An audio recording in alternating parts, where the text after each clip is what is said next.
The Tom Woods Show, episode 1623. Prepare to set fire to the index card of allowable opinion. Your daily dose of liberty education starts here. The Tom Woods Show.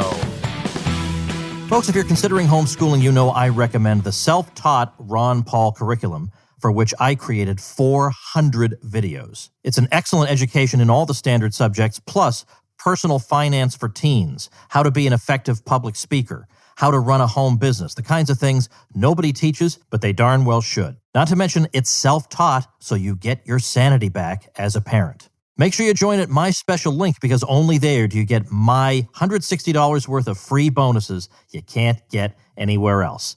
Check it out at ronpaulhomeschool.com. Hi, everybody. Tom Woods here. Doug Casey is back with us again. I had a request for him in the Supporting Listeners group. You got to be in that group, supportinglisteners.com. If you enjoy the Tom Woods Show and you're not in there, man, that is just an oversight that's going to haunt you till your dying day. So head over to supportinglisteners.com. I took that advice. I thought, why haven't I had Doug back on?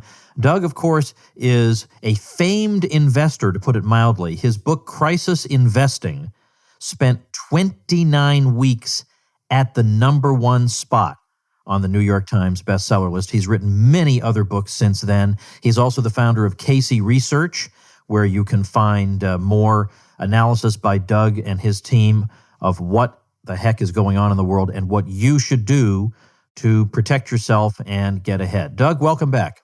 Thanks, Tom. I'm speaking to you at the moment from sunny Uruguay, for what it's worth.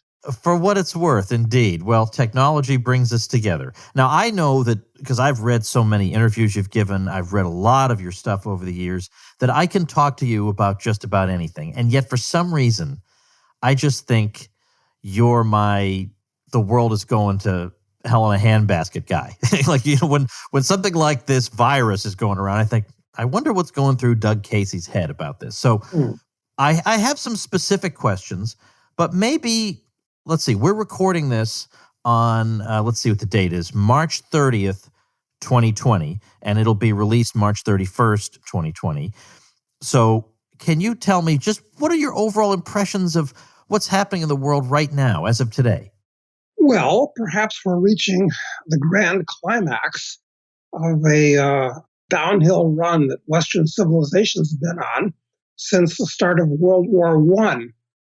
Technology has continued to advance and even accelerate at the rate of Moore's Law, but all the things that make for a civilization actually have been deteriorating for that period of time.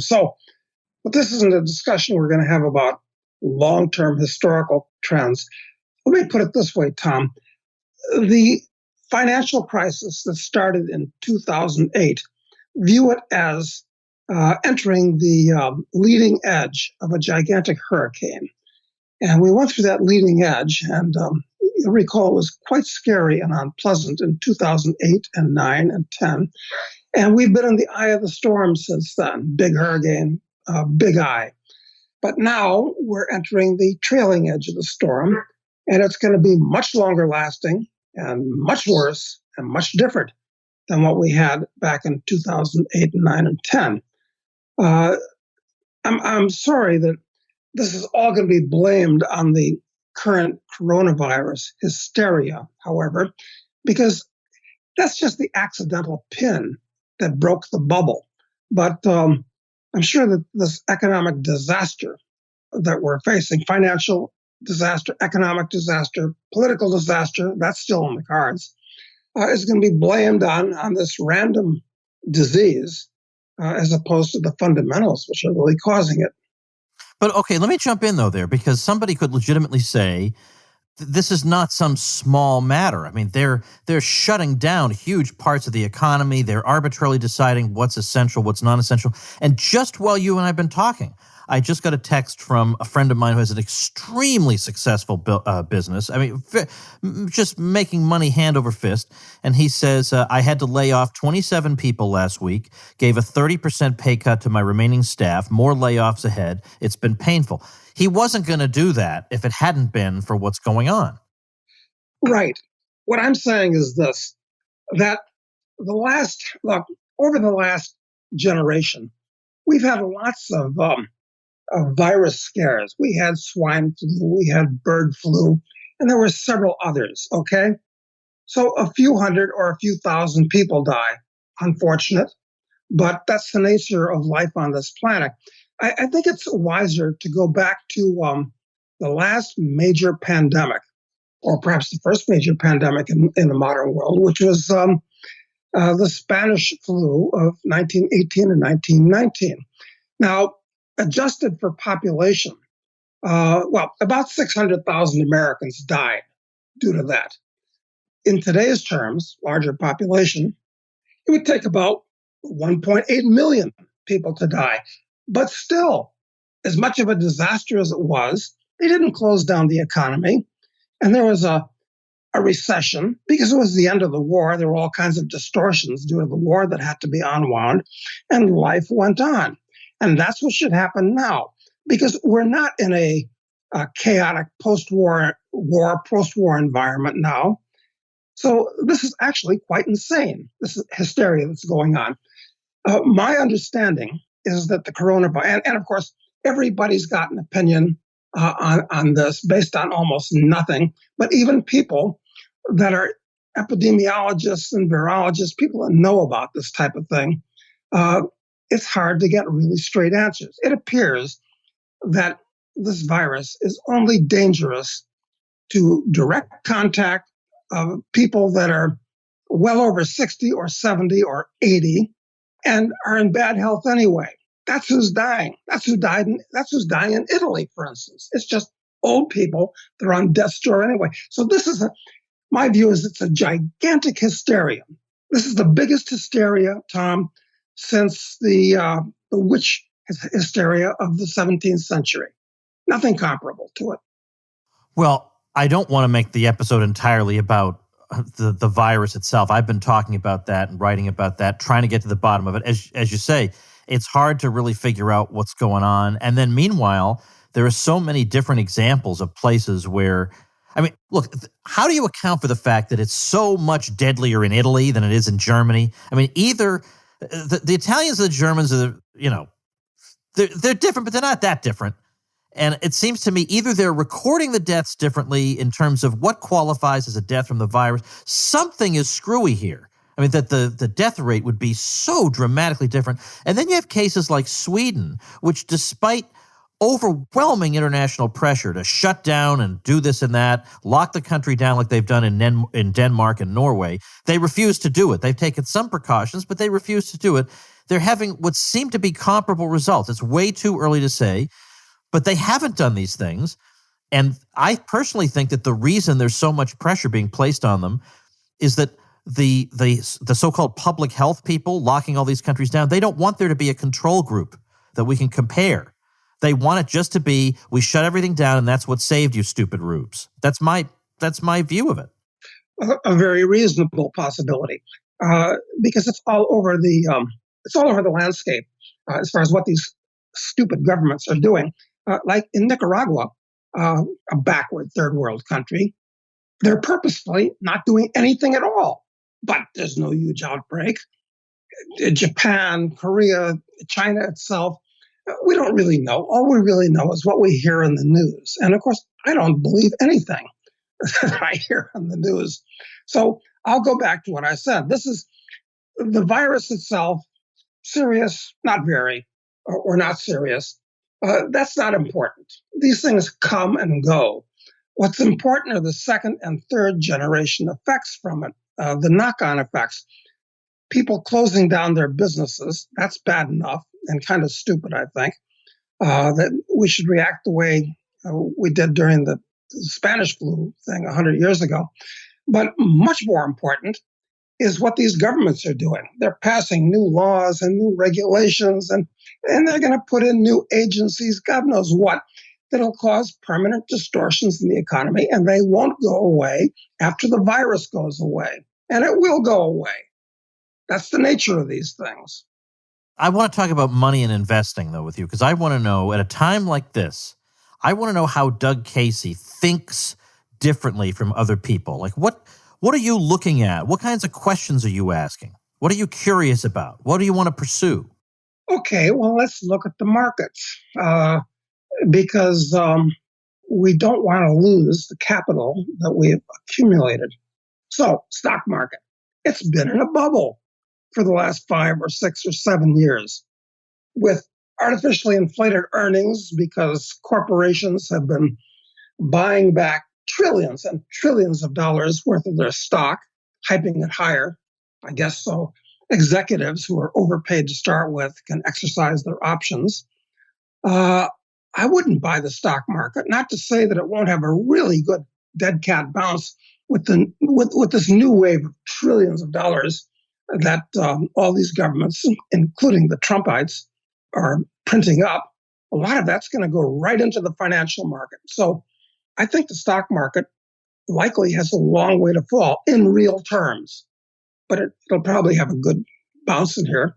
The bond market is the real problem. I wouldn't touch a bond with a 10-foot pole, certainly not a government bond. It's actually insane that people are buying negative interest rate bonds in Europe because bonds are a triple threat to your capital today. They're a fantastic short sale if you're daring enough to do that. Why? Why are they a triple threat? Because, first of all, there's the interest rate risk. Interest rates can only go up here for lots of reasons. Second, there's the currency risk. With these governments creating trillions and trillions of new currency units, the dollar is really going to lose value catastrophically. And the last is the default risk.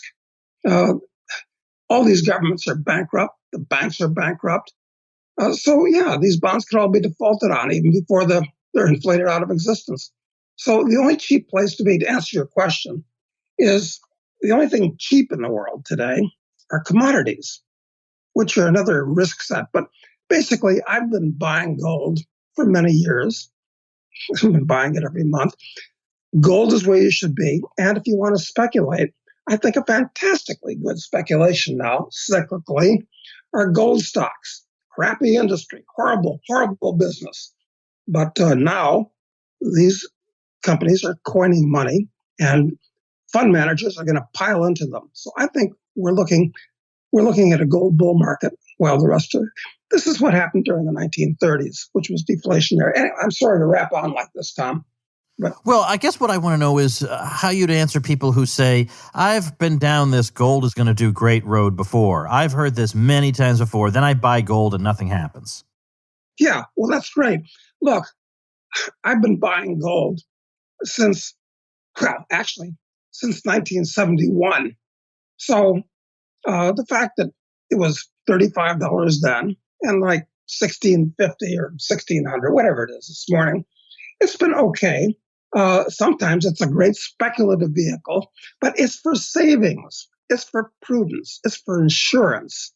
It's because it's the only financial asset that's not simultaneously somebody else's liability. That's why you should buy gold.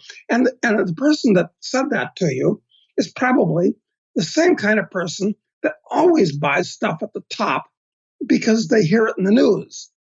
It draws their attention to it, usually after it's run up and it's established a good track record, which is absolutely the wrong reason to buy anything.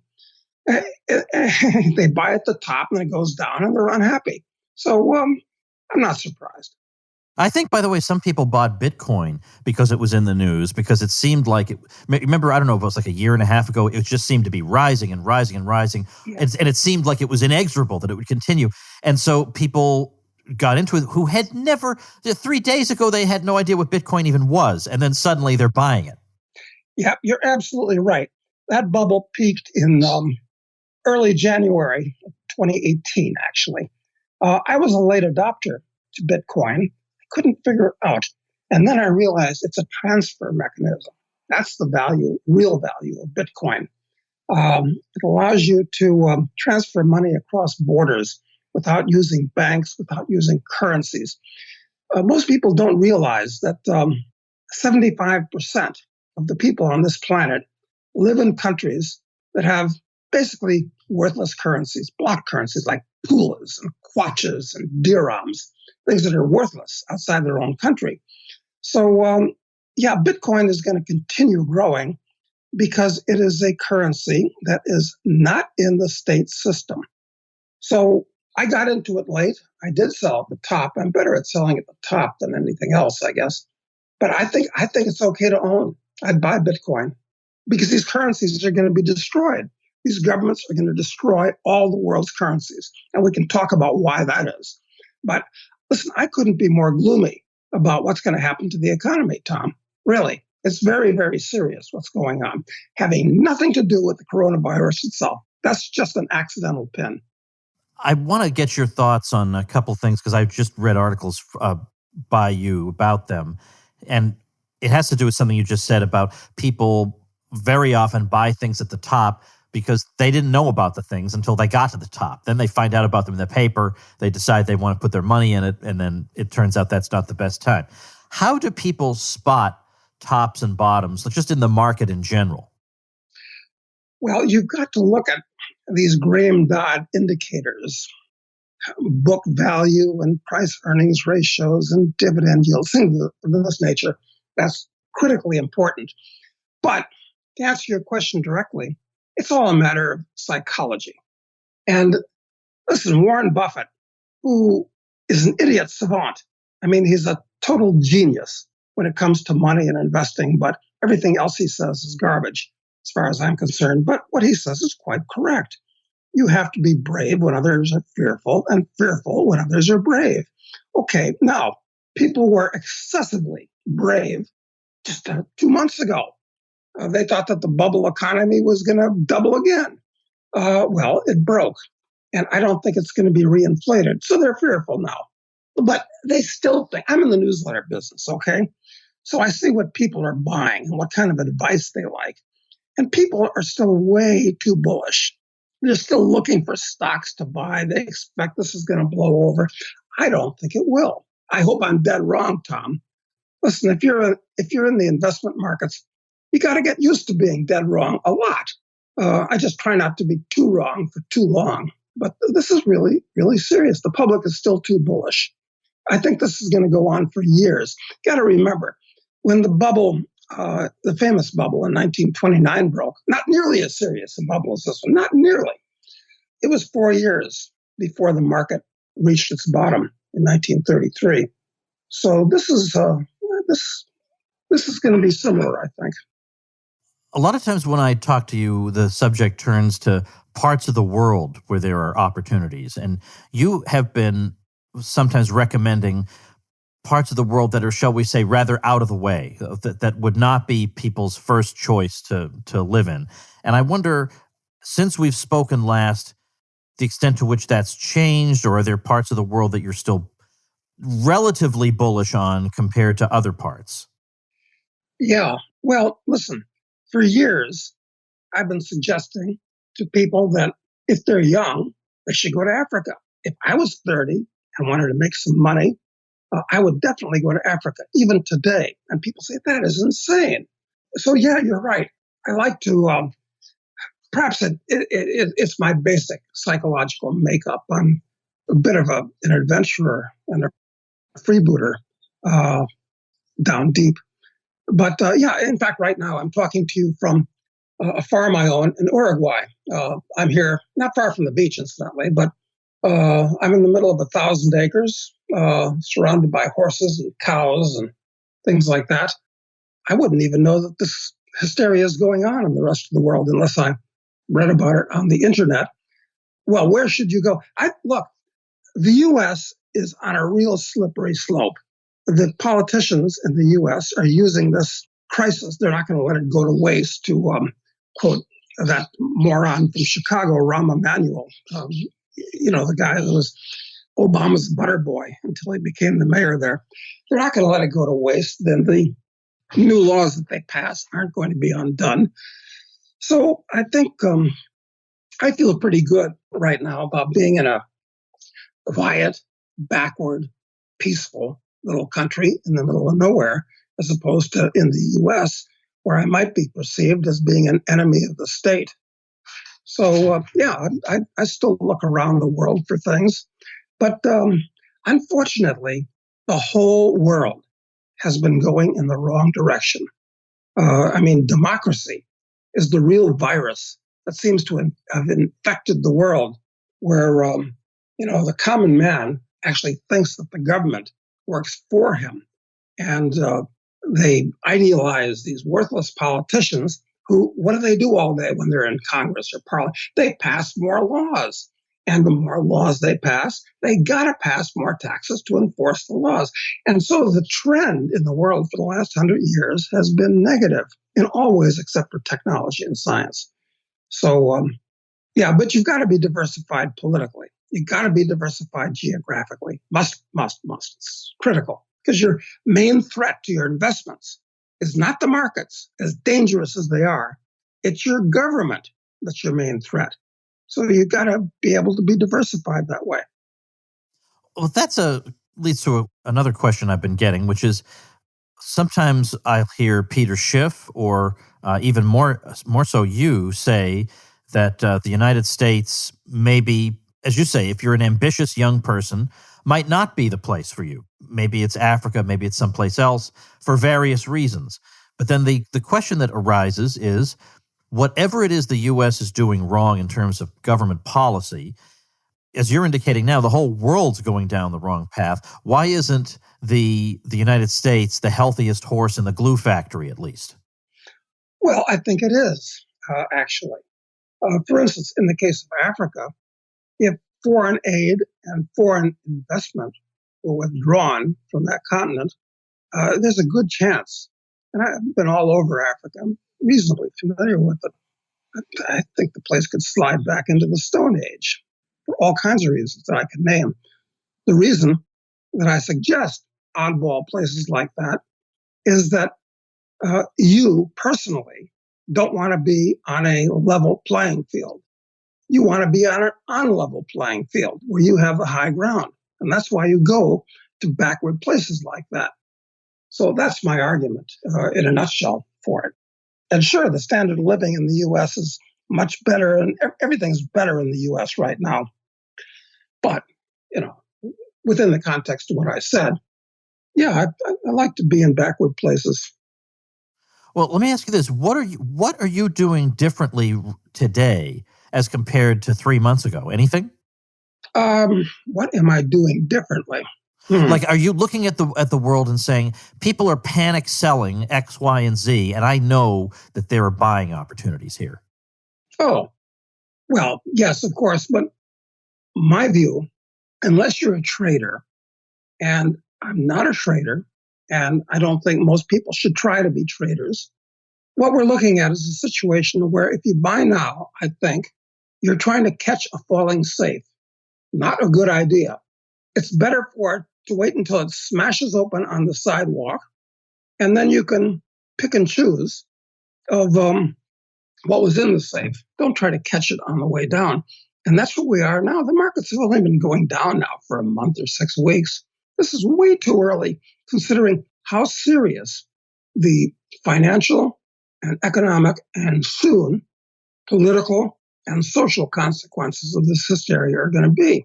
This is the biggest bubble in world history that's just broken.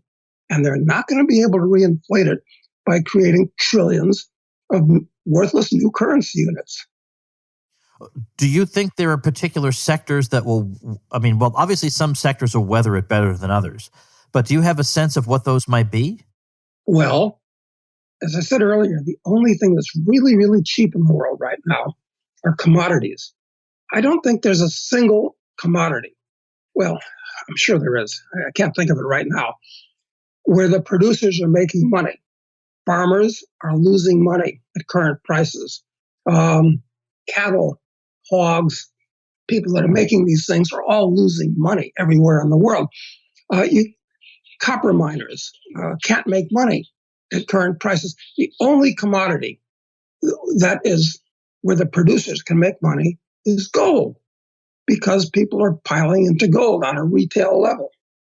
Gold miners are going to be coining money, and fund managers who don't own and don't like and don't understand gold stocks are going to be buying them too. So, listen, if we talk again in 6 months or a year, I expect to have made a lot of money on gold stocks. If I don't, I'm going to be disappointed and poor. But this is one of those times that comes up once or twice in a decade when you ought to buy gold stocks. Most of the time, it's a terrible, crappy business. Now is the time to buy gold stocks. All right, a couple more things. How do you feel about Eastern Europe? I like Eastern Europe, actually, certainly as an alternative to Western Europe. Eastern Europe is not burdened by the kind of debt the West is. It's not burdened by the kind of welfare systems the West is. It has much lower costs. The bad habits of the Soviet era have been largely washed away. Actually, surprisingly, these people have kind of learned the lesson from it, which is the opposite of what's happened in the West. So, in fact, some of the cheapest and best stocks in the world can be found in Russia and Ukraine right now. Things like Gazprom, for instance, all kinds of interesting stocks there. So, yeah, I'm a big fan of Eastern Europe at this point. And I don't think Putin, for all of the problems that he has, I mean, he is a politician. He's not the bête noire. He's not the devil incarnate that the Western media would have you believe. How about Argentina, where you've been living for a while? What can you tell us about what's been going on there? And are you still satisfied there? Well, look, if you look at Argentina, I'd say it's about one cycle ahead of the U.S. Since Perón, starting in the early 50s, really, this place has been going down and down and down from one of the most prosperous and richest countries in the world before World War I to it's still a wonderful place to live. It's very inexpensive. It's very pleasant. I like it a lot. But their last president, Mauricio Macri, was actually a decent human being, just too weak. He did too little, too late, free market oriented business kind of guy. And now, what do these idiotic Argentine voters do? They reelected Cristina Kirchner Fernandez with another Fernandez, who's the actual president. And everything they're doing is not only the wrong thing, but the exact opposite of the right thing. So Argentina is just in a world of trouble. It's too bad because I really like the country. So a problem. But listen, if you're a bottom fisher, you can buy 1 million acres of worthless land in Argentina for about $1 million. That's pretty cheap.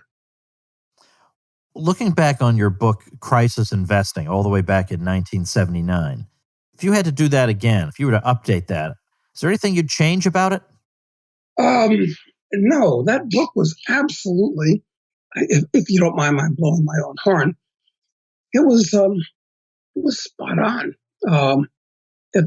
Oddly enough, it didn't become a number one bestseller until like the late 1980, early 81, by which time gold had already run up. And, this is the way it is in the publishing business.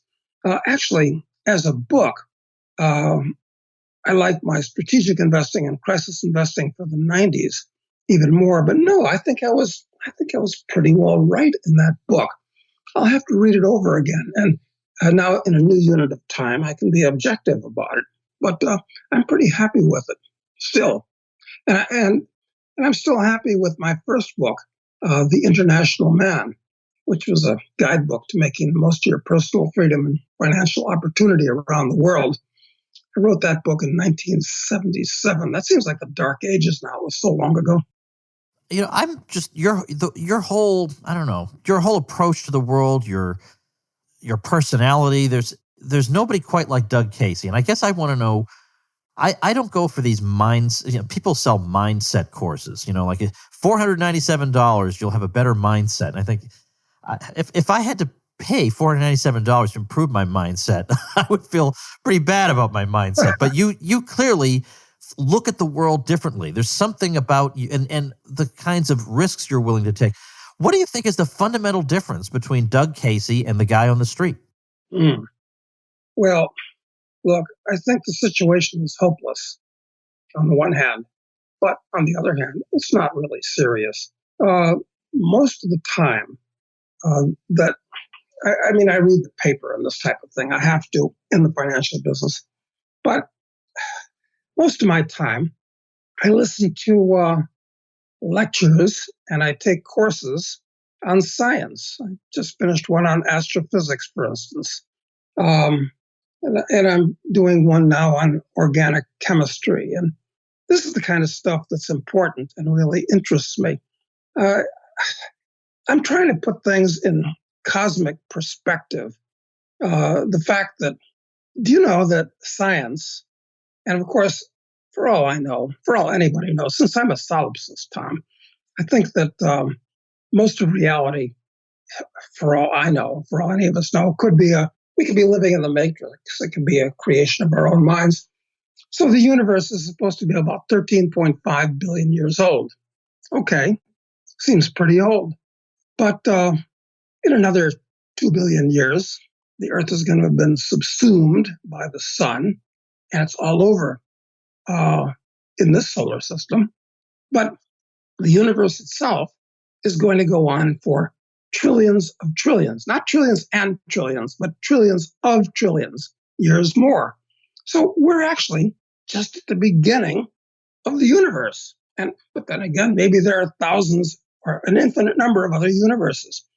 I mean, I'm trying to keep things in perspective, and perhaps that's a little bit too big picture to be of any value to even say, but I think it's interesting to put the thought out there.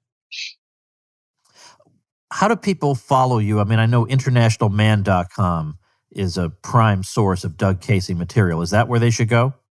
Yeah, go to internationalman.com, and I would urge people to pick up a copy of the first and second novels in my 7-novel series, Reforming Unjustly Besmirched Occupations. First is Speculator, the second is Drug Lord. Don't fall behind, because in July, Assassin will be out, where our hero is going to reform the occupation of political assassin, where we explore the morality and the history and the techniques of it before he ramps it up further and becomes a terrorist in the next novel after that, and a warlord in the next novel after that.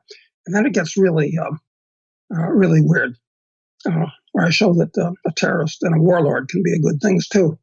So that's where I am. That's where people should go. They're on Amazon or highgroundbooks.com, either one. Well, I will link to those on our show notes page for today, tomwoods.com/1623 for episode 1623. I'll have International Man and I'll have the books linked there. So if you want plenty of Doug Casey material, that is the place to go, tomwoods.com/1623.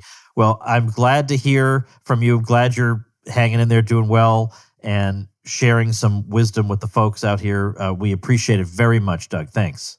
Well, it's a pleasure to be here with you, Tom, and it'll be fascinating if we touch base again in 6 months or even a year to see how the world has evolved. I hope I'm dead wrong about my gloomy predictions, but we'll see. I just hope I can resume. I've been traveling a lot. I haven't been traveling to some of the exotic locations where you've been, but I've been traveling a lot more than I have in the rest of my life. I probably went to 16 places like that involved flying, not for business, just for pleasure in 2019. And that's now been shut down. Because, I mean, yeah, I could fly if I wanted to, but there's nothing to do once I get there, so what's the point? That's right. So I just want I just want to be able to live again. You know, this is choking me up. I get all these people saying, oh, well, my life is pretty much I work and I go home anyway, so it's no big change for me. All right, speak for yourself. You know, some of us want to get out there and do things, and it's just horrifying. Yeah, that's right. I mean, we're only granted, at least in this lifetime, I don't know if there are others, roughly 70 to 80 years. And it's a shame to see them wasted the way they're currently being wasted. Every month is precious. So meanwhile, I'll just tell you, projects around the house are getting done. This place is going to be a palace by the time I emerge. I can at least say that. All right. Thanks again, Doug. We'll talk to you again in 6 months. How about that? I'll look forward to it, Tom. Thank you very much. All right, folks. Now, as I said, obviously our minds are very much on the virus, but to some extent, we got to go on with our lives too. So I'm trying to balance that out in how I'm continuing to do the Tom Woods Show at a time like this, particularly because, I don't know, in the future, when people go back and listen to these episodes, they're not going to want 100 episodes on the virus. So I do want to have an eye to the future as well. So tomorrow, we're going to take a break from this kind of coverage and talk about the topic of Latin American history. Because as I've said, try reading Latin American history or taking a course in Latin American history and keeping your sanity. It's all Marxists teaching it. It's unbelievable, this field. So I've got a great way to get around that, and that is our secret weapon, Deidre Berzer, who created a course for me on that subject over at libertyclassroom.com, and we're going to be talking about that topic tomorrow. So make sure you subscribe, tomwoods.com/Apple, so you get all the Tom Woods Show episodes. And what's my last bit of advice for you? I'm telling you, given the response to this virus, where suddenly everybody is willing to more or less go along with a good chunk of the Bernie Sanders AOC sort of platform, now's a good time to refresh yourself on all the smash them to smithereens arguments against these kinds of things. So go pick up my free ebook, AOC is Wrong, over at aociswrong.com, and I'll see you tomorrow. Become a smarter libertarian in just 30 minutes a day. Visit tomwoods.com to subscribe to the show for free, and we'll see you next time. Like the sound of the Tom Woods Show? My audio production is provided by Podsworth Media. Check them out at podsworth.com.